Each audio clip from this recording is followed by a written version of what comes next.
ஸ்ரீமத் பாகவத புராணம் 4ஆம் பகுதி. கண்ணன் கருணை. பீஷ்மர் மறைவு. உறவினர் பலரும் பாரத போரில் மடிந்து போனதை எண்ணி மிகவும் மனம் வருந்தினார். யுதிஷ்டிரர் என்று அழைக்கப்படும் தர்மபுத்திரர், வியாசமா முனிவரும் ஸ்ரீகிருஷ்ண பகவானும் பலவிதமாக ஆறுதல் கூறியும் தர்மபுத்திரர் மனம் தெளிவடையவில்லை. இவ்வாறு மக்களுக்கு துரோகம் செய்துவிட்டதாக கூறி வருத்தப்பட்டு கொண்டிருக்க யுதிஷ்டிரர் குருக்ஷேத்திரத்தில் விழுந்து கிடந்த பிதாமகர் பீஷ்மரை காண சென்றார் பகவான் ஸ்ரீகிருஷ்ணருடன். அப்போது பீஷ்மரை காண அனைவரும் கூடியிருந்தனர். பீஷ்மர் எல்லோரையும் அன்புடன் வரவேற்றார். ஸ்ரீகிருஷ்ண பரமாத்மாவை இதய பீடத்தில் அமரச் செய்து பக்தியுடன் வணங்கி வழிபாடு செய்தார். பிறகு பாண்டவர்களையும் குந்தி தேவியையும் நோக்கி, சிறு குழந்தைகளான உங்களை வைத்துக்கொண்டு இள வயதுள்ள குந்தி தேவி மிகவும் கஷ்டங்களை அனுபவித்து விட்டாள்.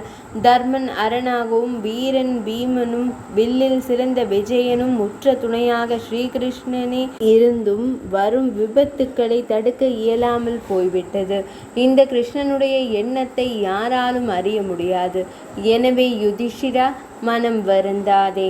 எல்லாம் தெய்வ செயல் என எண்ணி மனதை திடப்படுத்தி கொண்டு பிரஜைகளை காத்து ஆட்சி செய்து நல்லாட்சி புரிந்து பரத குல சிரேஷ்டனாக விளங்குவாயாக. பிறகு எல்லோருக்கும் ஸ்ரீகிருஷ்ணரை பற்றி கூறுகிறார் பீஷ்ம பிதாமகர். ஸ்ரீகிருஷ்ணர் சாக்ஷாத் பரமாத்மாவே, ஆதிநாராயண மூர்த்தி.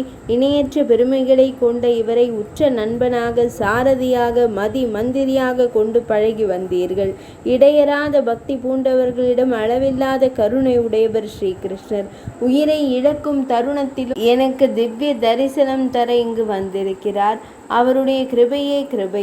பகவானுடைய நினைவிலேயே அனைத்து மரணம் அடைபவன் சகல பாபங்களிலிருந்தும் விடுபடுகிறான். சிவந்த தாமரை நயனங்களில் கருணை பொங்க புன் சிரிப்பினால் ஒளிரும் மலர்ந்த முகத்துடன் விளங்கும் தேவதேவனை, தியானத்திற்கு உகந்த சகல சதுர்புஜங்களுடன் என் எதிரில் தரிசனம் அளிக்க வேண்டும் என்று பிரார்த்திக்கிறேன் என்றார் பீஷ்மர். தர்மபுத்திரர் கேட்டுக்கொண்டபடி சகல தர்ம சாஸ்திரங்களையும் நீதிகளையும் எடுத்து கூறினார். பீஷ்மர் எதிர்பார்த்த உத்தராயண புண்ணிய காலம் வந்தது. அவர் மனதை பகவானிடம் நிலைநாட்டி விழிகளை மூடாமலே தியானம் செய்தார்.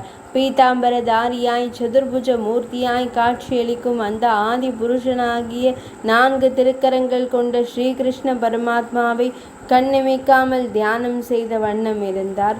எல்லா கஷ்டங்களும் மறைய இந்திரியங்களெல்லாம் வெளிநாட்டமற்று பகவானிடமே லயித்தன.